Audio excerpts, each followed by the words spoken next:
1996ஆம் ஆண்டு தமிழகத்தில் தேர்தல் நடந்த நேரத்தில் ரஜினிகாந்த் அவர்களை பற்றி அரசியல் ரீதியாக அல்லாமல் தனிப்பட்ட முறையில் ஆட்சி மனோரமா அவர்கள் பேசிவிட்டார்.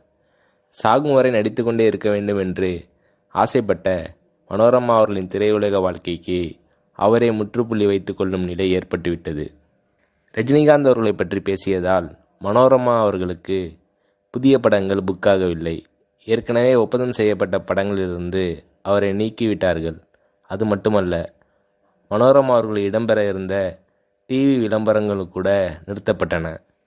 இந்த சூழ்நிலையில் ரஜினி அவர்களே தனது பெருந்தன்மையால் ஆட்சி மனோரமா அவர்களின் பேச்சை மனதில் வைத்து கொள்ளாமல் தன் படமான அருணாச்சலத்தில் முக்கிய ரோல் கொடுத்து ஆட்சி மனோரமா அவர்களுக்கு மீண்டும் திரைப்படங்களில் நடிக்க வாய்ப்பளித்தார் ரஜினிகாந்த் அவர்கள்.